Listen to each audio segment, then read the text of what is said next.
Hey, welcome back to Jurnal Basi. Bareng sama dua Basi, ada Akbar dan Naka. Hai, kembali lagi bersama kami berdua. And we're back with another episode. Yes. Dimana Jurnal Basi adalah tentang sebuah podcast yang emang kita ngebahas soal proses pendewasaan kita dan juga pengalaman-pengalaman kita selama journey of adulthood kita lah ya. Bener banget. Dan di topik yang satu ini nih adalah topik gua sama Naka menjalani perjalanan dewasa ini seneng banget sama topik yang satu ini. Bacaan yang satu ini sih. Ya, bacaan, tontonan, ya we grew up with them.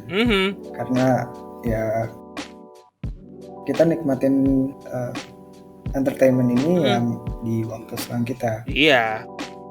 Which is manga atau anime. Yes. Khususnya dari sisi what can we learn from them. Karena banyak secara tidak langsung asupan-asupan manga, asupan-asupan anime kita tuh banyak life lesson dari mereka gitu loh, Nak. Secara tidak langsung ya. Betul. Iya, secara tidak langsung. Gue mulai bisa dibilang gue mulai aktif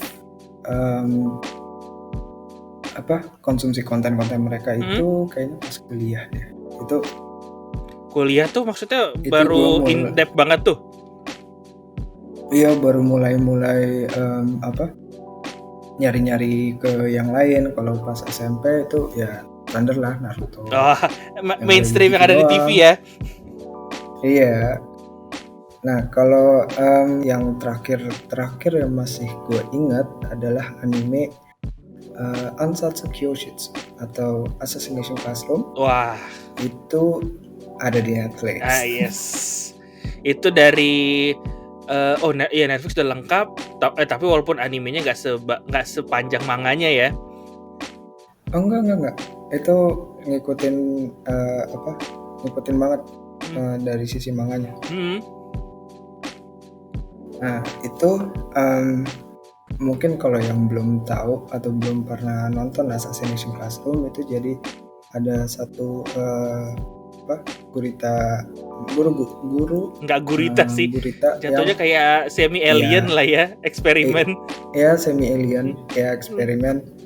Itu dia jadi guru di salah satu kelas, di mana one of their assignment itu adalah lo harus bunuh dia at the end of the semester atau at the end of the year, supaya mereka bisa lulus. And long story short, mereka akhirnya dibimbing lah sama guru itu. Terus si guru itu juga ngajarin pada para murid-muridnya how to handle with failure, salah satunya how to handle your weakness. Pokoknya di guide banget. Menurut gue itu yang masih berkesan. There are sad parts, there are also cool parts. Tapi ini gue lihat life lessons yang bisa dapat dari Ansatsu Kyoshitsu adalah it's okay to fail.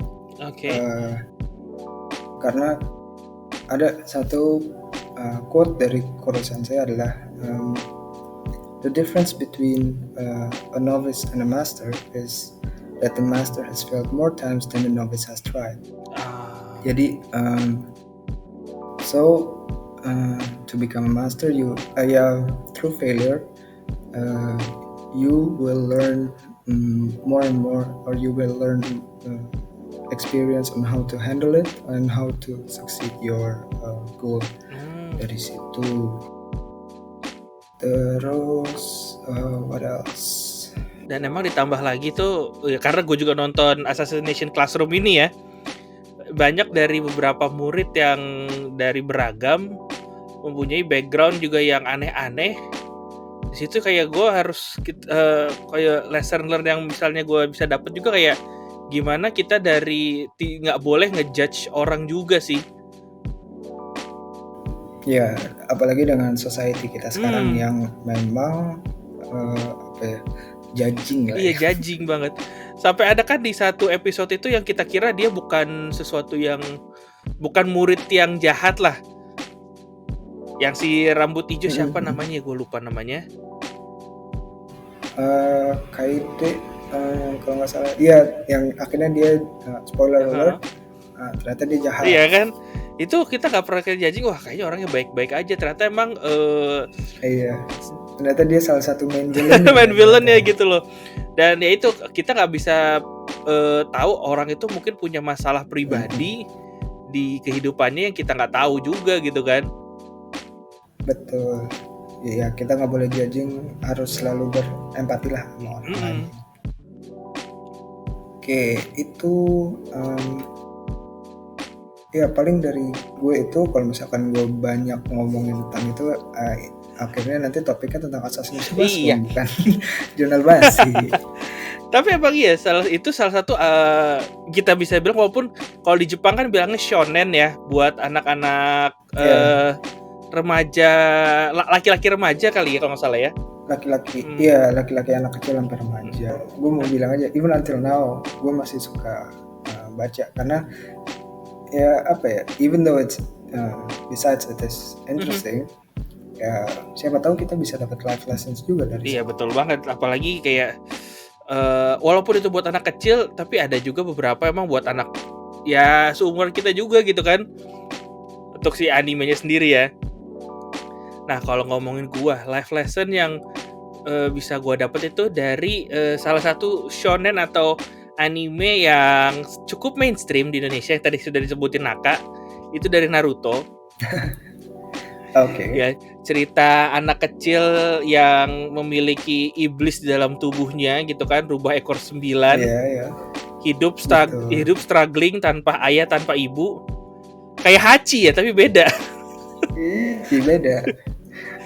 Tanpa ayah, tanpa ibu, dijauhin sama semua masyarakat Konoha gitu kan. Yang akhirnya in the end, ya ini udah bukan spoiler lah ya, udah tamat juga jatuhnya Naruto. Udah berapa tahun? Udah berapa tahun?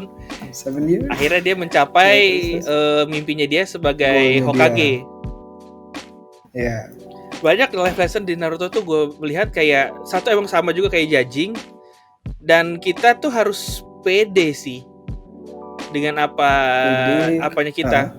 Kayak Naruto apa tuh? Udah dijudging monster, banyak yang nggak suka, tapi dia tetap aja stay true jadi dia gitu. I guess ya dia bisa jadi dia bisa jadi sekuat itu karena ya perseverance-nya dia juga nggak, he keeps his goal in mind itu jadi Hokage. Gue inget banget kata-kata dia kan, ini jalan ninjaku gitu kan, kalau yang selalu jadi bercanda kan. Tapi di situ gue waktu ya zaman-zaman gue dulu kecil dan sekarang menjadi dewasa ya, kalau tujuan-tujuan tersebut itu memang harus ada gitu loh, dan kita harus tetap yakin akan tujuan itu. Betul. Kayak udah masa tua sekarang nak, kayak lu nih misalnya udah punya istri, udah punya apa, kita udah lupa tuh berpikir open minded lagi gimana. Udah aja kayaknya flat di situ aja. Iya. Tanpa ada tujuan yang jelas pada saat menjadi adulthood gini kan susah. Betul. Mungkin goal setting atau visi atau misi dalam hidup lo itu penting juga ya, walaupun nggak akan misalkan lo lulus kuliah lo udah tahu mengapa, lo udah tahu goal atau purpose of life lo apa. Mungkin lo udah tahu, mungkin juga enggak, tapi ya itu berjalan sih, progresif. Akan lo temuin goalnya di selama lo proses kedewasaan ini, dan ya di situ juga ya kalau untungnya Naruto udah tahu dari dia umur 12 ya. Iya. Dan dia tetap pede dia jadi Hokage. Dia umurnya masih muda udah kesiksa kayak gitu. Terus stay true. Tapi balik lagi soal tujuan yang pasti itu kayaknya semua animasi atau manga shonen ini kayak semua punya tujuan pasti gitu loh dalam sisi ceritanya. Iya. Yang akhirnya Iya. mungkin glorifikasi kita kayak, wah akhirnya si Naruto jadi Hokage. Atau enggak sekarang yang masih masih berjalan nih, wah Luffy tuh One Piece. kapan sih jadi Iya. raja bajak Pirate laut gitu. gitu kan? Tujuan mereka Iya, tuh ada iya. dan mereka menjalankan itu stay true dan ya sesuai dengan diri dia masing-masing gitu kan. Betul. Nah, ngomongin One Piece, itu juga salah satu apa ya? Ini yang masih gue ikutin apa sekarang? Ya, kita berdua ikutin One Piece. lagi seru-serunya kita lagi kan. Tiap minggu kita nungguin tuh. Ada satu yang ini, lo masih inget gak? Yang mana? Ini Marineford. Oke. Marineford itu Nico Robin ya? Pokoknya bukan momen tersedih. Oh, oke, Ace. Ya. Oke. Sebelum Marineford itu kan pada disebar-sebarin kan. Nah, itu kan pada saat kayak sehari setelah pada nyebar itu Luffy kan nangis tuh. Oh iya, yang ada kebaca di koran-koran kan? Iya. Terus abis itu kan dia habis kehilangan Ace, abis itu terus dia marah lah si Luffy marah. Habis itu ada Jinbe datang. Jinbe bilang, "Oke, Ace sudah mati, tapi lo masih punya apa?" Langsung kayak nakaman-nakamannya. Oh iya sih.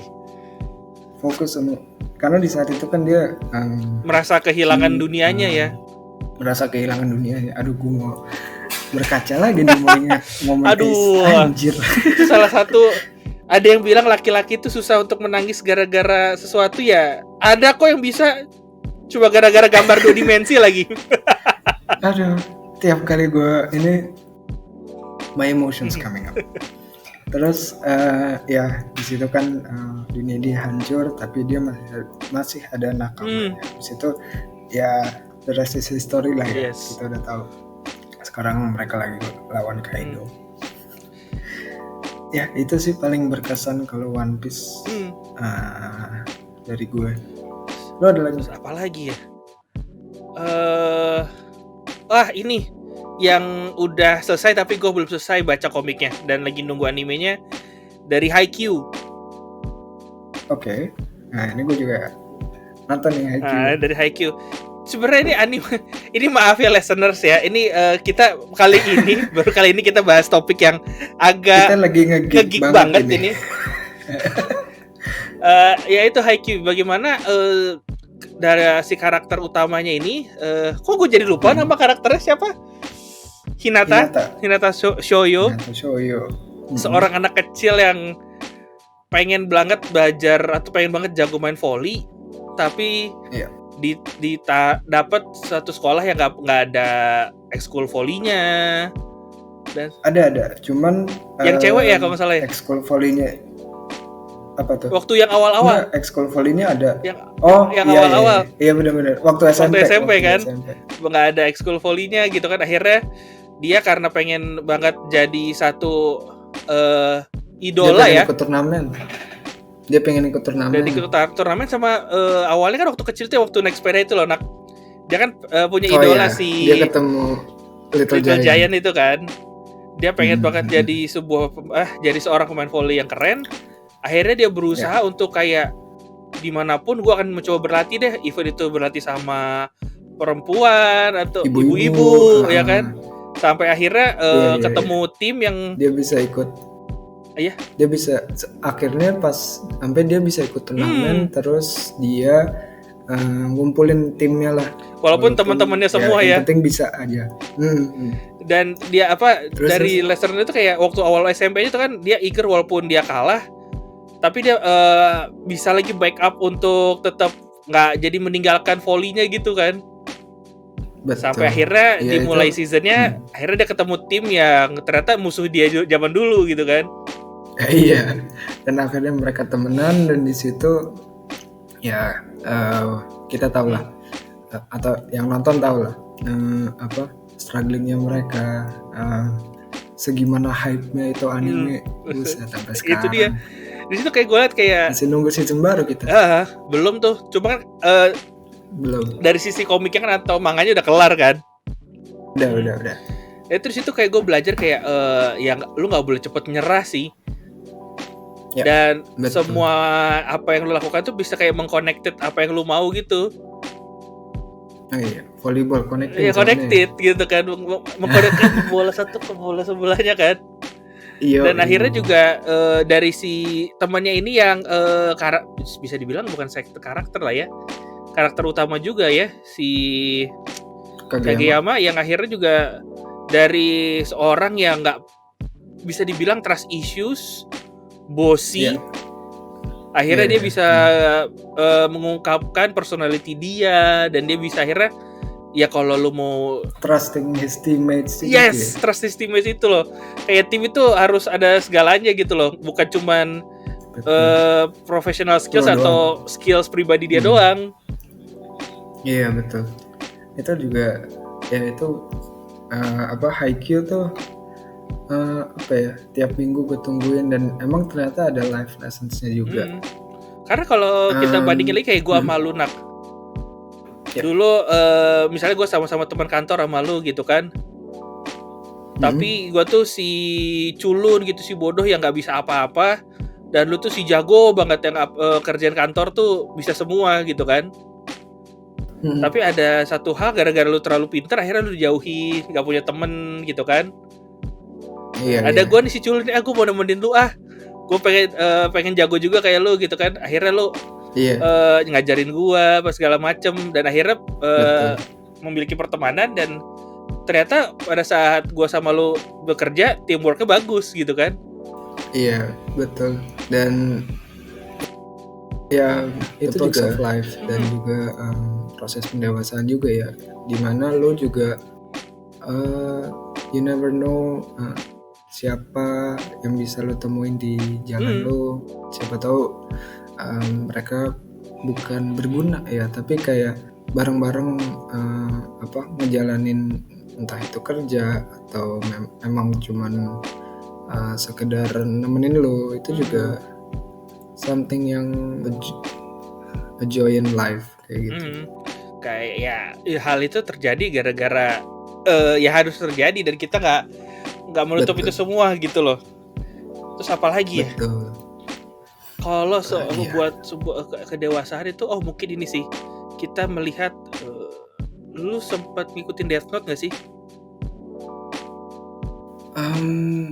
Enggak, awal-awal sih, tapi nggak sampai, pokoknya kayaknya sampai introduce L deh.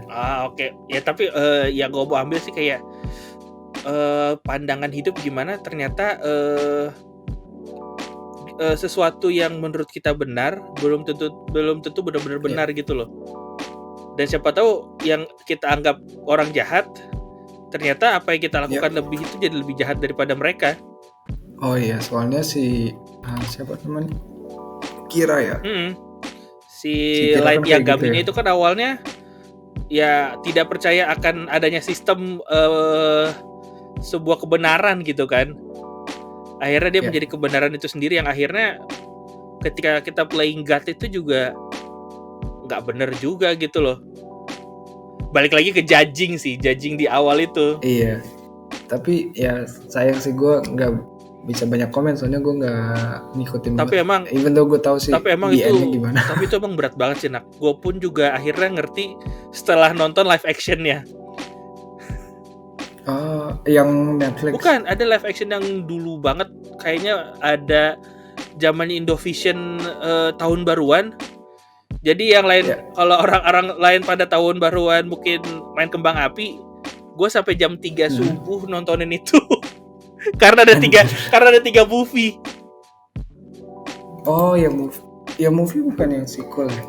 Bukan sih, ada pokoknya udah lama banget lah, agak mirip sama komik tapi garis besarnya ada lah gitu. Sama apa lagi ya yang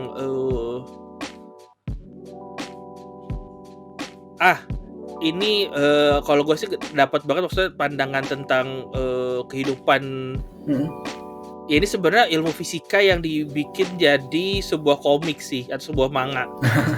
Dr. Stone ya? No, Full Metal Oh Alchemist bukan. Brotherhood. Oh oke, ya. Di situ kan kayak namanya ya ini sebenarnya kan hampir mirip kayak cerita asli sebuah alkemis yang mencari Ya. Philosopher's Stone dan segala macam gitu kan. Dan emang di situ ada kayak satu quote yang ya namanya alkemi ya, atau di ilmu fisika adalah aksi reaksi gitu loh. Apa yang ada ini pasti ada reaksinya, dan apapun yang lu lakuin itu kadang harus ada sacrifice yang lu lakukan. Itu tuh dulu ngena banget ke gue, nak. Kayak dulu gue banyak menghabiskan waktu, kembali lagi nih ke soal regret waktu gue college ya. Gue mengorbankan mungkin masa pertemanan gue dengan teman-teman gue yang lain gara-gara gue sibuk pacaran gitu loh. Dan itu yang gue akhirnya sampai sekarang pikir kayak, wah jadi harusnya gue dulu gak mengorbankan itu sih. Kalau dari gue yang gue dapat dari Full Metal Alchemist itu ini value in life. Waktu ibunya baru mati. Oh iya, yang awal-awal banget. Iya, itu kan dia mau berusaha untuk balikin ibunya lagi kan. Cuman karena gagal, dia munculin, tapi karena gagal akhirnya kan adiknya kan yang jatuhnya berkorban sama some of his limbs itu kan. Alchemy kayak you give, you will receive what you will give, kayak apa sih itu istilahnya, an eye for an eye gitu. Gue dapat yang sepadan dari yang gue beri kayak gitu. Wah banyak deh kalau kita lihat dari semua anime dan manga yang gitu, kalau kita sebutin semua kayaknya nggak akan kelar-kelar gitu. Karena kadang-kadang juga walaupun mereka masih dibilang fiksi ya, tapi pandangan-pandangan yang dikeluarkan oleh si pembuatnya itu sendiri akhirnya ya shaping kehidupan kita dalam dewasa ini. Betul. Walaupun fantasi-fantasi dan fiksi itu, tapi kan pasti dari mangakanya atau autornya itu nyelipin life lessons itu yang emang nggak secara terang-terangan dikasih lihat, tapi dari dialognya coba ada yang tersirat bisa jadi. Dan perumpamaan di society juga kadang-kadang kan kelihatan juga tuh dimasukin. Satu lagi, nak, gue baru inget ini juga yang kita berdua sama-sama nonton dan baca, My Hero Academia. Oh iya, yang akhir-akhir ini ya. Yang akhir-akhir banget ini kan, baru banget soalnya. Ini nih. Itu ya bener-bener anime watchers. Yes. I'm sorry tapi kalian masih jauh. Tapi cobalah, mau yang wanita, mau yang laki-laki yang belum pernah menonton anime gitu. Anime tuh culture kalau di Amerika. Culture. Di My Hero Academia kan lu tahu kan si pemeran utamanya si Midoriya Izuku ini kan lahir dari yang quirkless, punya mimpi lagi. Nah itu lagi sih, mimpi dan tujuan itu sih. Mimpinya dan tujuan. Mimpi dan tujuan. Well, dia nggak secara tersirat nggak punya mimpi sih. Dia mimpinya kan, gue pengen punya quirk. Gue pengen jadi hero. Iya, gue pengen jadi kayak All Might, jadi hero yang terbaik gitu kan. Dia bilang terbaik ya, bukan kayak gue pengen jadi hero. Pengen jadi hero sih ya, karena All Might itu terbaik itu sih juga kan. Iya, dia kayak adore All Might gitu kan. Terus lanjut. Itu kayak dia lahir dari seseorang yang quirkless, atau kalau kita di dunia nyata dia nggak punya talent segala macem. Ketemu sama mentor atau ketemu sama All Might-nya langsung, bertanya bahwa gue bisa nggak sih sebenarnya jadi hero gitu kan? Makan. Aduh itu tapi kalau dibicarain lucu banget anjir. Yang lain dapat quotes dari gimana dia dapat dari rambut. Tapi itu kayak lanjut. Akhirnya dia punya mimpi, punya guts kali ya untuk menjadi sebuah pahlawan.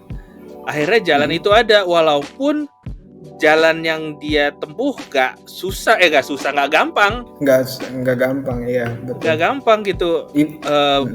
Harus latihan angkat beban lah, Iya betul. Di situ sih kayaknya Itu aja sebelum dia masuk sekolahnya itu hmm, ya. Jadi dia harus training dulu. iya, Tapi akhirnya membuahkan hasil. membuahkan hasil. Segitu sudah dibully tapi tetap stay true Betul. lagi kan, sama kayak Naruto kan. Kayaknya rata-rata Iya. karakter main utama shonen begitu deh, mirip-mirip gitu, tujuan utama kan. Memiliki sebuah tujuan dan mimpi. Mungkin betul. Mungkin karena apa ya? Mereka satu magazin Iya, kali satu ya, dan isi shonennya editornya tadi itu. juga ingat, iya, kayak visi apa, pesan yang pengen mereka sampaikan mungkin itu kan ya. Tapi we never know. Nah, dan balik lagi ke My Hero Academia, akhirnya kayak yang bisa kita pelajari adalah bekerja keras itu kadang-kadang mengalahkan seseorang yang punya talent gitu loh. Betul. Ya kan? Kita lihat kayak perjuangan dia sampai akhirnya sekarang OP itu gitu kan, sehebat itu gitu kan. Ya itu kayak karena dia tetap persisten segala macam, dan akhirnya juga kerja keras itu yang pay off gitu loh. Betul. Apalagi kita di dunia yang bener ya sekarang menuju kedewasaan ini, yang kadang-kadang gampang banget buat mungkin nyerah segala macam, nonton kayak gitu kayak anjir, gue harusnya mungkin bisa nih kayak gini nih, gue ngejar impian gue kayak gini nih gitu kan. Kadang-kadang bisa jadi motivasi gitu, kayak masa Deku aja bisa, gue nggak bisa. Iya, walaupun dia gambar 2 dimensi yang fiksi ya. Iya, tapi kayak apa, motivasinya tuh ada. Jadi gue ada satu lagi sih, mungkin itu it's the last one from me. Gue nggak tahu deh, lo pernah baca atau nonton nama komiknya Bakuman? Wah, nggak tahu tuh gue. Nggak tahu. Itu dia di Shonen Jump juga. Jadi ini lucu. Jadi lucu dalam arti manga ini jadi sebuah manga tentang manga author di Shonen Jump. Jadi it's a manga section. Oke, jadi cerita seorang pembuat komik gitu ya. Betul. Jadi MC ini main karakter, dia tuh jago gambar tapi dia nggak pede. Dia gambar jagonya itu he keeps it to himself. Tapi the thing is dia cuma jago gambar, dia nggak jago kayak bikin story-nya gitu-gitu. Oke. One day ada satu anak sekolah sama dia atau sekelas, gue lupa. Dia ngeliatlah gambarnya si MC ini. Dia lihat, lu bagus, kenapa lu nggak show it to others kayak gitu ya. Gue nggak pede gini. Oh ya, si orang yang nemuin gambar itu dia jago bikin storynya, dan mereka berdua suka baca manga. Nah itu kesamaan di mereka. Terus akhirnya Indian mereka berdua bikin manga. Oke. Di situ, tapi sebelum mereka berdua bikin manga itu kan si temennya itu dia ngajak terus, tapi karena MC-nya itu nggak pede, dia nolak temennya terus sampai akhirnya dia nggak akhirnya nyerah lah, jatuhnya nyerah, dan akhirnya mereka bikin manga sampai dreamnya mereka itu setelah mereka jadi mangaka yang sukses, manga mereka jadi anime. Dan ya manga mereka, tapi setelah berpuluh-puluh kali failure lah.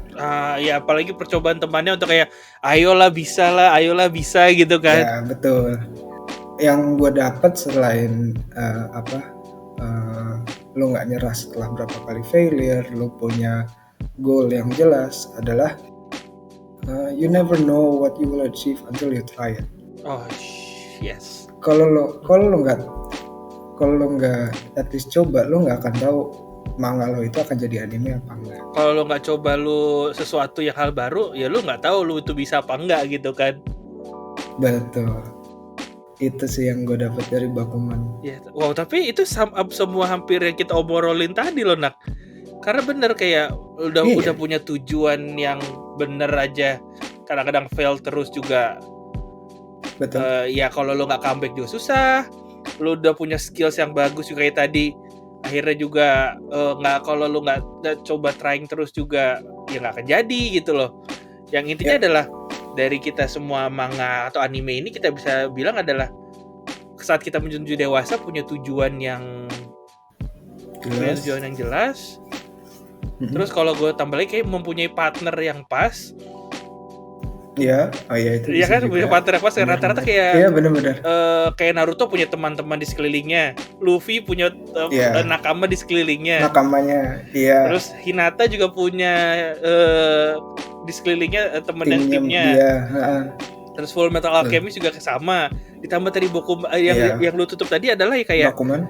Ada orang yang support lu dan mungkin bisa jadi ya saat pendewasaan lu juga meyakinkan lu untuk ayo coba hal ini. Betul. Dan ayo coba gapai tujuan lu walaupun ada masa ya tadi failed akhirnya juga jadi master kan seperti dari Assassination Classroom itu. Iya betul. Oke,